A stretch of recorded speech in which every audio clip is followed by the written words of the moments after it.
Hero Club presents Los Ingobernables de Tokusatsu. Welcome to Los Ingobernables de Tokusatsu, episode 38. Wait, not 38, 83! Why the hell did I go dyslexic? Maybe I've been hanging out with my friend Fighter Cows too long. Who knows? Anyways, I am Wheelchair21, your co-host and co-creator of the series that you're listening to right now, featured on Hero Club and HeroClub.com. Joining me tonight are my other infallible co-hosts. First off, we're gonna go with Sound Out Frickin' 12. Ooh, I'm a frickin' 12 now. If you recall, I've said frickin' 12 like quite a lot in this series. I know, but I just pretending like this is the first episode someone's watched of us. Oh god, that's reminding me of that one reviewer that me and Visible Ninja were talking about, who treats all of his videos as if it's a new time viewer. Oh yeah, by the way, that's the other person on the show tonight, Visible Ninja. Howdy ho. I can see him. Well then, I'm not doing my job. Oh yeah, so Visible Ninja, who was that we were referring to who does that with all of his videos? Was that Pixel Dan or was that some other person? No, that was, no, it wasn't Pixel Dan. Who was that guy? Was that video guy? Oh god. Matt Pat, wasn't it? Matt Pat? Yeah, he kind of does that. He addresses every new video as if you're in new time. So longtime fans are like, oh my god, why are we going into this every time? Oh my god, shut your goddamn hole. Yeah, no. But I don't know why that just came to my mind, but that was the whole thing when Sound Out said, oh, I'm a freaky? Let's just pretend no one's ever heard us before. I'm like, oh god. We've been on for 83 episodes. By now, someone's at least heard of us. Maybe. I know me. No, I was gonna say people who know Mucha, probably. Wait, Mucha knows other people? Unfortunately, he does, and he gets along with them better than he does with us. Maybe. No, he doesn't. That's a lie. Mucha doesn't get along with anyone. He pretends to get along with people, probably. What? I know, right? Yeah. So this week is an episode that was rearranged, changed up, altered, and drastically just almost thrown out the window completely because some people have too big of schedules, even though they make the time to be on the show, compared to the guy who never shows up, who's supposed to be the co-host of the show, Projekt RDM, who came up with tonight's episode idea, which is us talking about a J-drama based on a shoujo manga series that is actually highly popular in Japan and that already has, I think, like, at least been adapted into an anime once and had been given to J-dramas before, just like Mischievous Kiss, but also features Tokusatsu actors or alumni, is Good Morning Call. That's going to be our main focus of tonight's episode. However, because of the duration of the first season is 17 episodes, we're only going to be talking about the first 4 of 17. And other than that, we're going to just quickly do a nice little rundown. Since this is a more J-drama-esque night, we're going to actually look at some dramas coming up in Japan. I like how you're talking about this like it isn't a J-drama podcast, and this is out of the ordinary or something. Oh no, this is kind of slightly out of the ordinary and slight filler just because what caught our eye were the Tokusatsu actors, and then the story made us stay. So you're telling me that I prepared all of the J-drama news for a non-J-drama podcast? Yeah, because this is just a Tokusatsu talking about a manga being adapted into a live action with Tokusatsu actors. Yeah, it's kind of one of those sticky situations. Because this is Los Ingobernables de Tokusatsu, that means we're the ungovernables of Tokusatsu. This isn't Los Ingobernables de J-drama? I mean, tonight and tonight only, until we go back to Good Morning Call and Mischievous Kiss. I have been lied to. And then eventually we'll do Final Fantasy Dad of Light. Hells yeah. I have a feeling am I doing the J-drama news? Because I've spent more time doing that than watching the show. I was gonna say, yeah, you've done more time doing that than watching the actual show, and you've done more time doing that than you did actually finding out why there's so much hate on Tokusatsu Twitter right now. At least okay, North American so Tokusatsu Twitter, for your weekly gossip, everyone hates each other. This is not a surprise. It's been like this for like 5 years. It's the things that... Well, this is a J-drama podcast, so I'm going to talk about Tokusatsu's drama in the fandom. Mostly the American branch. Mostly the American branch, because the Japanese fandom seems disinterested in talking to each other. And if anyone thinks that that's a wrong statement, let me know, because I'm pretty sure that's our mild assumption on a weekday. That's not a Saturday or Sunday in Japan when they actually are talking to each other, or whenever a complete selection announcement is made. This is true. You know what else I know about that's pretty neato? I know about the drama that started up because... You know what? I'm going to talk about the J-dramas coming up because this is a lot more complicated. It'll take half the podcast. Yeah? Yeah, no? Go. Yeah. If we do the Tokusatsu drama, then it will end up being like 45 ramble and us being all pissed off. This is true. So, let's talk about upcoming J-dramas. It's summertime, which means your summer J-dramas are all starting up here in July, and we got dates and times and networks and descriptions. So, first up, we have Kanatsui Asago. This is going to be airing Mondays at 9 p.m. at July 8th. Its original work is by Kagawa Masahito. The synopsis is that a couple people, they're opposite genders, so therefore they fall in love through mysterious circumstances. And throughout the time, things are awkward as they don't really want to commit to each other, and they just want to make sure that they eventually end up together. But, dun dun dun, she has to work with the father of the man she loves. Anyways, next series is Heaven, Gororaku Restaurant. This is airing at 10 p.m. Tuesdays in July 2019 on TBS. Scriptwriter is Yoshida Erika, and the original work is a manga called Heaven, Gororaku Restaurant by Sasaki Noriko. This will be a comedy series, which is very different for, your J-drama usual things. They're mostly dramas. But, the main character has been working at a French restaurant, is serious and unflexible. And because he cannot smile for the sake of customer service, his colleagues and customers have a low opinion of him. But a mysterious woman comes into his life and falls in love. And therefore, you go through the entire story of their love triangle between him, her, and the French bakery. It's kind of weird because I actually know what this manga is that it's based on. And some of it sounds slightly right, and some of it feels like you just went and Google searched what the manga was about a little bit, and then just changed it for your own accord. Next up, Giso Furin from 10 p.m. Wednesdays, July 19th. And yeah, let's go talk about this one because its original work is the same title by some very long name. It's a romance one, which again, kind of not that different from J-drama's normal things. And so this one is essentially all about these, there's a woman who's a temporary employee in her 30s, and she feels bad about that because she's single and lives with her parents and has grown weary of looking for a marriage partner. So she's decided she's going to become she is not going to become a lesbian because it's a J-drama. And she gets to fall in love with somebody, and hopefully she finds true happiness. Moving on to the next one, Shoshite Ikuru, airing on Wow Wow in summer. Scriptwriter is Okada Yoshikazu, romance genre. Very shocking. Looks like the lead character's parents died in a traffic accident when she was only 3 years old. How tragic. She was adopted by her father's older brother, who runs a barbershop, and grew up happily. So she eventually became an idol and an actress, and then she tried to audition in Tokyo, and before her performance on March 11, 2011, the Great Eastern Japan earthquake struck. Interesting take on this one, because usually the romance ones don't cover heavy topical things that happened 8 years ago. And then it's her whole time as develops a lot of charity functions and falls in love with a guy as they develop deep feelings for each other. Next up, I Turn, TV Tokyo from 12 a.m. Saturdays, July 2019. Scriptwriter Uchida Eiji. Original work is I Turn by Furukawa Tetsuo. 45-year-old Komame Mitsuo is a salesman who works for an advertising company. Gets demoted from the head office and transferred to a small branch office in the countryside. He has to leave his wife and daughter behind and go into this hellish town, which controlled by gangsters. Wow, okay. Komame becomes the manager of the branch office, which only has a pathetic 2 employees. He is stuck with unreasonable demand to boost performance or face immediate... Is this a show based in America?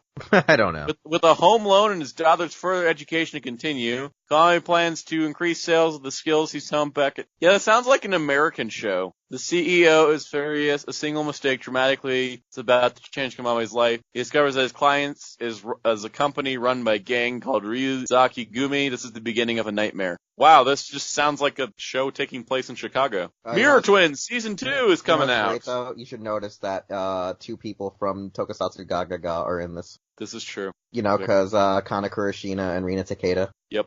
Mirror Twins Season 2. The sequel to the very first season of Mirror Twins. You know what's funny? It's actually being talked about in a couple of the anime groups I'm in, so it's probably going to be one of those shows that's either already on Netflix or coming to Netflix. I hope it does, because looking at the visual, it's looking pretty cool. They might put it up after the second season's done, because it season 1 was in April and the season 2 is in June. So that's not too much of a gap. Anyways, Mirror Twins has a lot of actors in it, like we said, actors from Tokusatsu Gaga. A suspenseful drama series. Katsurugi Keigo is a detective with the Tokyo Metropolitan Police Department's first investigative division. The only evidence discovered at the scene of a case he is investigating is DNA that is exactly the same as his, and he finds himself under pursuit. He wonders if the criminal is his older twin brother Yugo, who was abducted and went missing as a child, and I really want to see this show. This sounds really interesting. I know, this is actually making me more like, oh crap, your crazy idea to be a joke turned into something legit. Damn, you sound out. Let's keep Mirror Twins on our radar.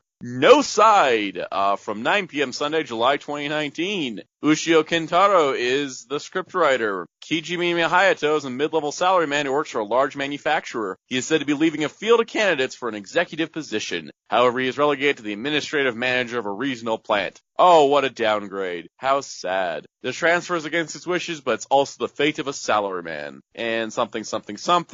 He is trying to rebuild his team and do stuff because it's a corporate genre J-drama. Moving on. Kame no Te, from 10 p.m. Sundays, June 23rd, based off original work. It's a medical series, so not like that thing Kamen Rider X-Aid. That wasn't a medical series as much as we wanted it to be. Anyways, after surgeon has tried every possible means for his 21-year-old patient who has terminal cancer, he makes an agonizing decision and chooses euthanasia in the end. However, the child's mother, who is a journalist, brings a charge against him. Was it murder or manslaughter? What will become of the talk of the town for consecutive days? It makes legislation of euthanasia, which has already been debated, seem very real. Behind the scene are groups seeking to pass a bill legislating euthanasia and drastic medical reforms, doctors opposed to mercy killing, and Yasuo, who plans to make use of the mass media. This is getting dark, and I'm enjoying it. This is really getting dark. I know, like, sound fun. Like, these J-dramas are like the kind that Metal wants me to go watch with him, the one that had, was it Kamen Rider Kuga and the Blood Cult?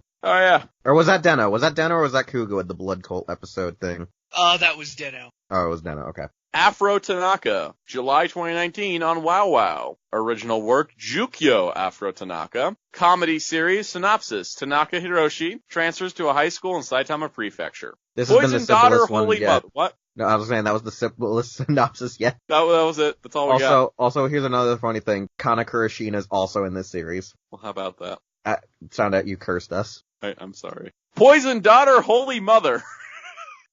Well, that sounds like my kind of show. I think we found Metal's show of the summer. Summer 2019 on WoW WoW. Mystery. An actress has been troubled by her mother since young. She regards her mother, who tries to control her in the way she wants, as a toxic parent. Yumika runs to Tokyo in an act of rebellion, but she's unable to break free. Yoshioka's machinations cause her to split. This is the Tokusatsu Gaga last arc with the mother, isn't it? Anyways, on a talk show, Yumika accuses her mother and thus generates tremendous response. Meanwhile, people who know Yoshikawa regard her as a caring mother and certainly not a toxic parent. Yoshikawa reflects on her own life after hearing what Yumika says and decides to let go of her daughter. But what? I must know. And finally, Anata no Ban Desu, from 10:30 p.m. Sundays, July 2019, continues from last season. A newlywed couple move into an apartment near the Sumida River in Tokyo. Tezuka Nana is a designer of sportswear. She was pursued by sports gym trader Shota, who she met through work, and they got married despite their 15-year age gap. What they share in common is a love of mysteries. Seeing the close families and couples, they imagine a bright and happy future for themselves. However, the fates of Tezuka's are rocked by a residence meeting that Nana attends. The residents of the apartment building start dying around them. Those with motives to kill have alibis, and the murderers cannot be arrested in any of the cases. The riddles lie in a game that the residents are playing among themselves. 13 of them have written down the people they want to kill for offending them, and started this murder game where these slips of paper are randomly... This sounds like the Tokusatsu fandom. At first, it was something that none of them took seriously. Then the people whose names were written started getting killed one after another, and another threatening note is delivered with the warning, "You are next." There is no turning back, even if they have regret. That literally sounds like the Toku fandom these days. Do anything and get a death threat. That sounds about right. Nah, we're all good boys. We're all good boys around here. One of these days, the fandom's going to eat itself. And Probably. I do mean physically eat itself, not figuratively. Yeah, we're going to go from, Star Trek fans post-Discovery to Star Trek fans Pre-Discovery. So... We all like it. Let's just enjoy it, too. Well, if you don't like it, then I'm going to kill you. So here's a solid question then. Wait. Sota Fukushi. Isn't that Forza? That is Forza. Oh, cause he's in Having Goraku Restaurant. No. Wait a second. Why do I recognize that name, Satomi Ishihara? Who are you? Tomi Ishihara. Oh god, Metal, I know Oh, who she God. is. She's win-win.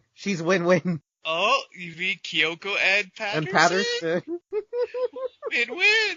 Okay, so far, I'll say this right now, and then I'll pass it over to Metal. I'm looking forward to the actual adaptation of Heaven Goraku Restaurant, since I know a little bit about it. That sounds pretty interesting. The one about the woman who may be a swinger, Gaiso Furin, looks awesome. The I Turn one, the one that made TaJa go, wait, are you sure this was an American show? Mirror Twins Season 2 looks great. And then I want to say Kami no Te and Poison Daughter, Holy Mother, and then the final one are probably like the ones that I'm interested in. So I think it's like 5 or 6 of the shows. I'm hoping at least out of the 5, I'm hoping at least 3 of these shows hit Netflix and or Crunchyroll. Visible Ninja, what's your take real fast? Personally, a good chunk of those sound like pretty run-of-the-mill kind of drama stuff. The last 2, though, are the ones that kind of, grab my attention, Poison Daughter, Holy Mother, and the last one that has Forza and Kyoko and Patterson in it. No, that was actually the second one. Oh, the second one, that's right. I might check out more of them, this upcoming summer season. We'll have to see how things unfold. I want to know more about Afro Tanaka, because they only gave us a sentence. Yeah, they were just like, here's a sentence. What are you gonna do with a sentence? It's a sentence. And then nothing. But guys, it's a sentence, so it's a sentence. You're a sentence. You're a period. Metal's a comma. No, he's more like a comer, but that's a different story. With Poison Daughter, Holy Mother. I mean, he should have seen it coming. Ha ha ha. Alright then, so honestly, I think we all agree that at least some of us, agree that the last 2 seem pretty cool. Me and Soundout look forward to Mirror Twins, I think the most. Probably Soundout also would agree with me, the restaurant one looks pretty cool, with who's in it. What say you, child? What's your quick opinions? Oh, me?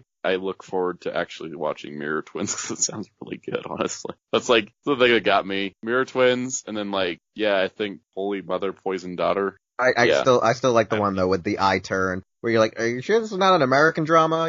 Gangs, crazy CEOs. Crazy CEOs, understaffed businesses. That really seems like an American show. Yeah, no, it's kind of funny. I do think it's ironic though that you're like, oh, let's just do this as a joke. And then as you started actually reading the synopsises, I was like, say what? I'm like, this is actually interesting. Damn. Say what? Bo. Yeah, no, stop that. Go to the corner. Alright, so after we did our weird little side story there of ironic coincidences by Soundout just to be a joke that turned out into a serious thing of us being shocked and awed and actually wanting to go watch these shows, scarily enough, we're gonna go to the main discussion, which is Good Morning Call, Season 1, Part 1. This Part 1, as we stated, is the first 4 episodes. I don't actually have the episode list on me, which I should have had, but I went to the actual IMDb to make sure I got all the names of the actors that I normally don't remember, so does anyone have the episode guide so I could just read off the episode titles? If not, I'll just quickly Google search it. Alright, so like I said, I went to Google, I got the first 4 episodes. We have episode 1, Alone at Last, episode 2, A Kiss to Remember, episode 3, Rumor Has It, and episode 4, Christmas is Coming. God damn it, there's too much irony of jokes are turning into, other jokes. Because first there was the whole thing of, hey, let's make this J-drama thing. Then we made jokes of Metal's a comer, not a comma, and then Christmas is You know what? Maybe we should just stop, because every joke we're making is turning into something that relates to the episode. What's going on? Somebody, save me. Somebody save me. Beat me to it. I was waiting for that. Alright, so like I said, those are the 4 episodes. You can watch them currently on Netflix and or I think Crunchyroll. So that's a good thing if you don't have one of those 2 services, then you're screwed. Or you gotta go torrent them illegally. Which I don't really suggest you should, so you should support the official release. Interestingly enough, this show is led by Haruka Fukuhara. Most people recognize her for being Lady in the Tokyo movie and the few episodes in the series, and some of the other team-ups since the actual film. She stars as Nao Yoshikawa, Shun'ya Shirashi, who played Kamen Rider Wizard, plays the male lead, Hisashi Urahara, Dori Sakurada, who was New Den-O in the New Den-O trilogy and feature films following that, plays Daichi Shinozaki, Moe Aria, who was the character of Decade Sister in All Riders vs. Daishocker, plays Nao's best friend Marina Kono, And other main character for the first main arc here is Shogo Nagashima, who plays Mitsuchi or Michan. I don't think he's been in any tokusatsus outside of being an extra. And then we have a support character that we're going to be introduced to by end of episode 2, beginning of episode 3, Yuri Urahara, who is actually Hisashi's sister-in-law, played by Erika Mori. Erika Mori is better known for being in Kamen Rider The Next, as well as Kamen Rider Hibiki for the tokusatsu fans. I think she had just a brief cameo appearance in like maybe 3 or 5 episodes in Hibiki. Where in Kamen Rider The Next, it was, Chiharu, V3's sister, if I recall correctly. Platinum Smile. Yes, Platinum Smile. And then you die. Yes, Platinum Smile, and then you die. Other characters that you'll meet in the series are kind of irrelevant right now, like Jun Abe, Nakano Kusanagi, and Issei. Like, while they appear in this arc, they're not that prevalent outside of, I think, episode 4, where they mostly have a little bit more of a main appearance, like with Issei-chan, who is played by Kentaro Ito, who plays the son of a sort of a big-time local ramen cafe. So, anyways, the basis for the story is based on the actual manga, where 2 high school students get tricked into buying an apartment that is way underpriced for its regular market value. Roughly in the American USD, it's like about $800 a month. In actuality, it's about $1,500 to $1,600 a month. And so they realized because both of them were duped for half the paying cost, they're kind of like, well, we have nowhere else to go and we kind of don't want to go back to where we were. We'll try to split the cost. However, the irony here is Urahara is one of the most popular men in school where every chick is lusting after him, and our main chick at the time of the, at least inaugural few episodes now, hates him because he's just so damn popular. He's kind of an a-hole, and so they're trying to just make it work, but also fake it till they make it because there's also the law with the school stating that if high schoolers do own their own apartments, they can't be living with boyfriends or people of the opposite sex. Like, they could, like, be roommating with friends, but they can't be, like, with guys. So it's like, you found out that you're living with a guy, especially if they're in the same school as you, you're expelled straight up. So they're trying to play coy with this, and it leads to a lot of hijinks, such as now losing her way to school because only Hisashi's remembered which way to go. Other instances are they end up exchanging the wrong gym clothing. There's stuff that goes on in the house where they eat each other's food. One of the biggest concerns is when Now goes into Hisashi's room for the first time, she actually breaks one of his most precious picture frames of a photo of his family that is now practically dead outside of his brother and sister-in-law that he cherishes. So she goes throughout all of Japan, well, not all of Japan, but throughout the local area and the prefecture to try to find him this new frame, or at least the same frame, but, a brand new one unused from a store to put his photo in. Other stuff is like actual popular girls actually like hazing other girls who even try to approach Hisashi, and it kind of eventually leads to him having to fake that they're actually together just so the girls stop trying to bully her when she just even appears to him to try to make it seem coy like they're actually old childhood friends and yada yada yada. It's like one of those things that they had to play coy. Ironically enough though, Morena actually has a thing for Hisashi in the earlier episodes, while their other friend, Michan,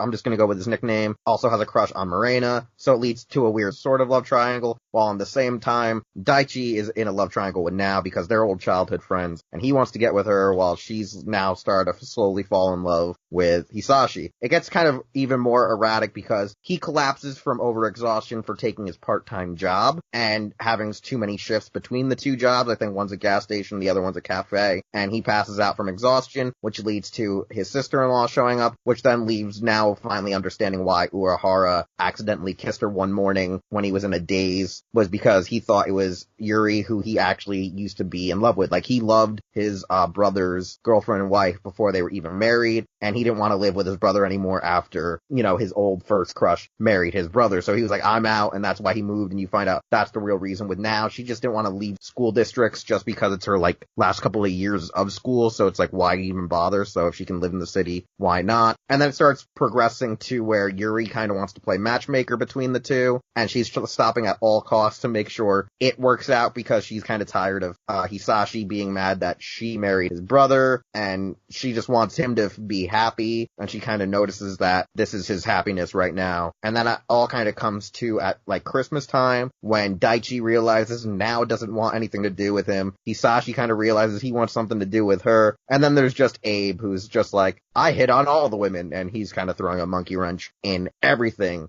even though he becomes a main player in the series as being one of their inner circle friends, as everyone else is slowly in the main cast finding out that the two are living together and splitting the apartment just for living costs. I think that's a good rundown of the series for our first 4 episodes. We can now just slowly start picking it apart. Sound out, since you're the fresher viewer of the series who's never seen it until now, let's hear all of the hate you have towards this show. I have hate? Well, I mean, you were all grumpy because we were watching it late at night, so you were Mr. Grumpy Pants. I'm grumpy late at night, except when I get a lot of sleep ahead of time, like today, which is why I'm being a little jerk.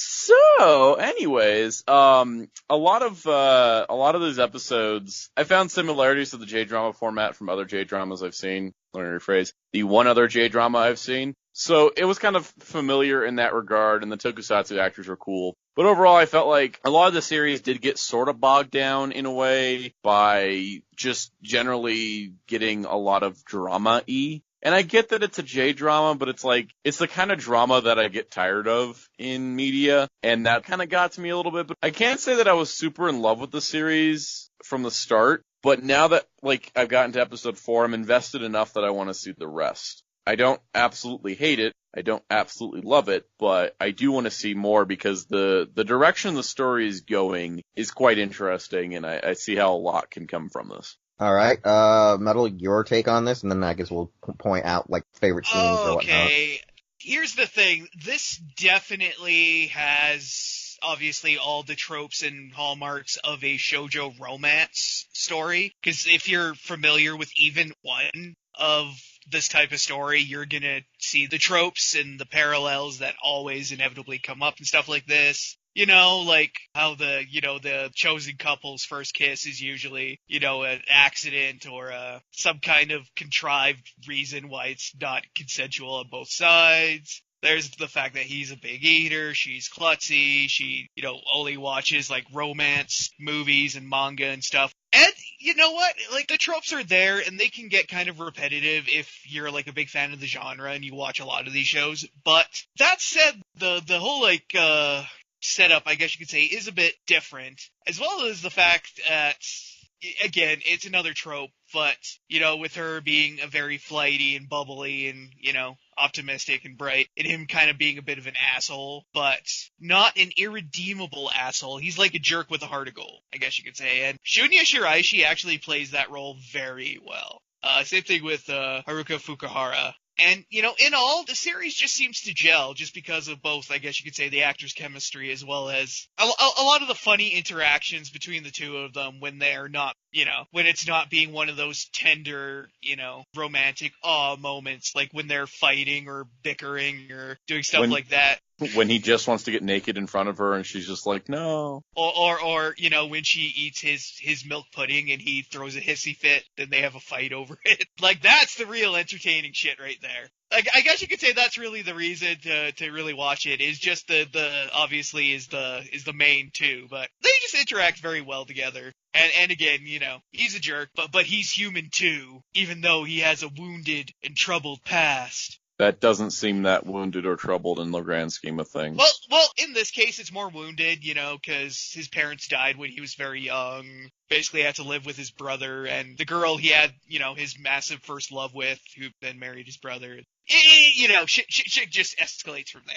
Pretty much. And then there's the fact that, again, in another shoujo trope, that he's like a god of the school, that all the girls just like cream themselves over at the sheer mention of his name, and that she initially kind of doesn't give a shit about him because, she doesn't like that he sees himself as like the hot shit and everything. And then eventually, kind of does fall for him. But for who he actually is, yeah, I'm starting to ramble on, so. You're always a rambler, I which is know. a sad story. The sad story of Visible Ninja, and then we bricked him up in a tunnel. What the hell? Oh, Metal knows what I'm talking about. Henry. Oh, God. I know what you're talking about now. Okay, so anyways, this is a fun fact. Okay, so I went and made sure I did a double check. So one of the reasons why Good Morning Call is actually pretty popular is it's one of those like late 90s ones that like capitalizes on all the tropes established in like the late 80s, early 90s ones. So it was like the epitome of let's put all of it together as like your grab bag, from what I'm assuming from people that have a better knowledge of the manga, seeing that I think there was an actual Viz print, but it's like kind of hard to get a hold of now. But the thing about it is, like, with these first 4 episodes, like, I put in my watch list as one of those things of, I saw, immediately Wizard's actor and, Haruka Fukuhara, who was in Tokyuger, and was like, oh, it's Tokusatsu actors, and it's a drama. And, like, I was like, oh, it's a romance comedy, so I'm like, oh, this is gonna be interesting. And I didn't really know at the time it was a full-blown adaptation of a shoujo manga. Like, I was slowly starting to watch it, and Projekt had, I think, already gotten to, like, episode 2 that night, or 3, when he found out that it was on there. I was like, yo, did you see this? And he's like, yeah, I saw this. I had it in my watch list for a while, and I finally just got to it. And Projekt was already, like, on episode 3. So Projekt stopped, went back to episode 1, and was watching it with me. And so when watching it, like, I've seen other J-dramas before, but I think it's because, like, I haven't watched, like, a lot of the Japanese dramas, to the extent, like, I know all the tropes, but I do know, like, at least when it comes to the ones, more towards, preteen and young adults, it's like, it's more expected. So watching it, I was like, okay, this is gonna happen, that's gonna happen. It was kind of predictable, but I think it was just that because they were familiar faces and not just random nobodies to the Western audience like myself, it felt a little bit more comfortable getting into the show, because it's just like The Odd Couple. They're thrown into this situation, they're forced into the situation, and like I think Soundout says, Urahara's character is not as broken as it seems, but I think the thing is just that, like, when you lose, like, I'm trying to put it in the perspective of, okay, so he lost his parents, and he's forced to live with the family of the girl he has a huge crush on, and then she marries his brother, and they're all living together, and he just feels awkward. Especially that, as his sister-in-law states, that when she's drunk, she's kind of a flirtatious thought. Doesn't help. So I think he just wanted to get out of there before a real incident happened. I think it was more, he was worried not about what he would do, but what she would do, because she's kind of a floozy when she's, intoxicated. So I think that's one of the cases, and I think it's just him trying to get over the issue, because also she seems to be like that she's like that overbearing sister to him, so it gets even more annoying for the character. Like, I see it in that perspective. And then when now she's just like a bumblefuck, and so like since he wants to like try to protect something, he's like, oh god, this girl's never gonna survive in the real world, and then he like ends up becoming, her knight in shining armor that ends up ironically coaxes her to actually break out of her shell to learn how to be independent. It's like one of those weird things, like in the story, is that like he helps her get better, and by proxy it makes her become, while dependent on him, also independent herself. So it's like this weird thing of that, the fact that now they're like sharing, what like, adults do, like, almost like a family kind of thing, like by circumstance, is causing her to actually like do a lot more, what I'm saying? Like do a lot more. So it's like one of those weird coming of age stories, I guess, for like Japanese kids. And I think it's something that like a lot of people can actually relate to as it goes on. I think, though, a lot of the zanier tropes of the show, of him being like the hot pretty boy and her just one of the average chicks in the school, doesn't really apply, but it's just that thing that it seems to be popular in Japan, so why the hell not do it?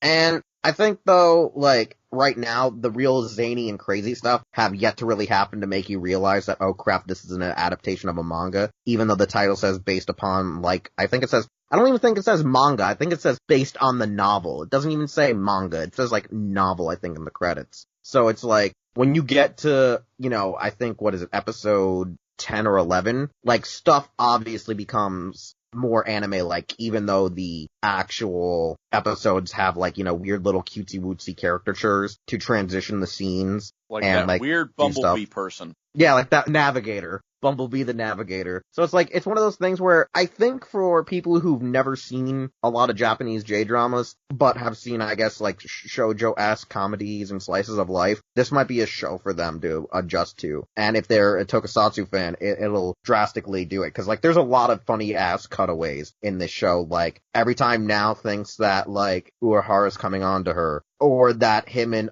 Yuri are actually having an affair, not realizing that she is his sister-in-law, and other stuff. Like, there's a lot of zany things. Like, I think there's even, like, a weird cutaway of her thinking, like, people are breaking into her house. There's other stupid-ass cutaways just going on. Yeah, and then TV Nihon subtitles. Oh yeah, for some reason, the scripts that were delivered to Netflix throw around the word fuck in the first 2 or 3 episodes at least 3 or 4 times. And this is like in the first 2 or 3 episodes. Like you don't even get to episode 4, and you've probably been seeing the word fuck more than once. And the show's rated, I think, PG or TV-14, which means even then there shouldn't be, them dropping the F-bombs in an episode. So it was kind of funny, like, cause there's other times where they will say, Onero, and they'll be like, oh, damn you, or curse you. But then out of nowhere, they'll be like, baka something, and then you're like, that just means you stupid fool, not you mother effer, or you asshole. And like, we were making the joke that it's TV Nihon subs-esque. And I would say this is like 2006 to 2012, because I think they stopped using the F word, except if it's a Kamen Rider movie. Like, they use it in Amazon, and so did Overtime, but...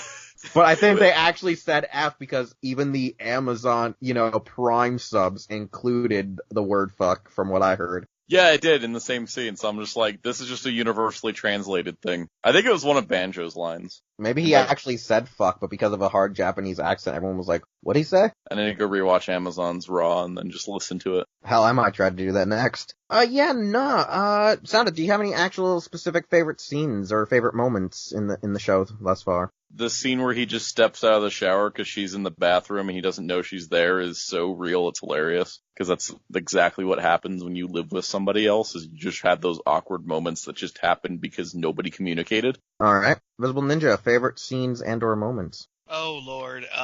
And don't forget, only the first 4 episodes. Yeah, I know. All the way up to Christmas there. Basically, I gotta agree, stand out the naked surprise, which is, again, a shoujo trope, was pretty hilarious. Really, most of the stuff involving Yuri and Hisashi was kind of good because of their weird, relationship, because she treats him like a little brother that she's just trying to help, and he's like, F off, I don't need help because I'm secretly in love with you, and it's weird. So, their interactions are kind of goofy, and then obviously some of the zanier shit that now gets up to, like getting chased by the tiny dog, or getting lost because she's in a huff at Uhara, and then realizes that she doesn't know where she is. A lot of this stuff is typical shoujo, romance bait, but it's just so sugary delicious. It's just tasty. Yeah, no, personally, I like her cutaways where she's, fictitiously thinking or just imagining and having her weird delusions of what's gonna happen with Yuri and Urahara, not realizing what exactly is going on until Yuri starts actually piecing the puzzle together more properly for her. I actually like the whole part where they realize Daichi's gonna find out that they're living together, and everyone's rushing to the house. I know that was actually one of the Soundhouse more favorite scenes, of seeing everything in slow motion. Oh and yeah, everyone that was glorious. Having these epic fail moments of tripping down the stairs, almost crashing into kids playing jump rope, a guy dropping a box of oranges, and everyone trying to catch them. And then it's just Daichi going to the door going, so where's now? And Urahara's like, hey, new Deno, what's going on, fam? I haven't seen you in ever. Have we even met yet? Yeah, no, so there was a lot of interesting moments. I think that's the charm about the show. I've noticed that, looking back, I think this show has always had more charm than Mischievous Kiss. But then again, I'd have to go rewatch Mischievous Kiss to see the comparison between the 2 shows. But overall, I do say people are gonna probably want to gravitate towards this one a lot better, seeing that Kamen Rider Wizard is actually a well-liked series in the fandom. And it's always the fans going, oh, woe is us, why was the show so bad? We love this character, we love this actor, we want him in more things. Well, here's your chance. Go watch Good Morning Call. There's your easy out. Alright, so overall, that's all I can really say about the series right now. It's a good start. Go check it out. Like I said earlier, you got Crunchyroll, you got Netflix. Any last words? I wasn't planning on dying, so I didn't have my last words ready. Okay, good. It's a good series. Check it out. Alright, so I really enjoyed it. Alright. At the end. Alright then. So, with that being said, you got 4 good episodes, you got 17, you got a season 2. There's already talks that there's a 3rd season in production or possibly on the way. So we're gonna wrap it up here. We'll probably get to part 2 in a couple of weeks. But, I don't know what the next plan is for episode 84. So, Visible Ninja, do your shameless plug so we can start wrapping up this show. Alright, check out my live shows on my channel, youtube.com/Visible Ninja Dojo. I've got a Gundam/Mecha related show that airs Mondays at 9 p.m. Eastern, and one about Tokusatsu that airs Wednesdays at 9 p.m. Eastern. Although, that is going to be changing here in a month or so. Also follow me on Twitter at Visible Ninja Zero. Sound out. You can find me on YouTube at SoundOut12, on Instagram, Facebook, and Twitter at SoundOut12. Also check out Hero Club at hero-club. Wait, I'm doing my normal outro. I do videos and stuff. Yeah, he does videos and stuff. Just go check him out, Twitter, Facebook, and Instagram. As for me, I'm Wheelchair21 on Twitter, Facebook, and YouTube. TaJa_Doyle on Instagram. And for Hero Club, you know what to do. Just check the outro, and we'll see you all with episode 84 next week. And I gotta really figure out what the hell we're doing. Hey, it's Wheelchair21, and thanks again for listening to an all-new episode of Los Ingobernables de Tokusatsu.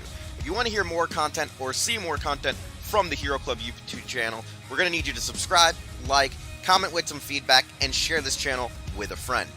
We also would like you to check out our website, hero-club.com, and follow us on various social media outlets just by looking up Hero Club for Life, as well as the stores you see are where we shop. Anyways, thanks again, and we'll see you all next time.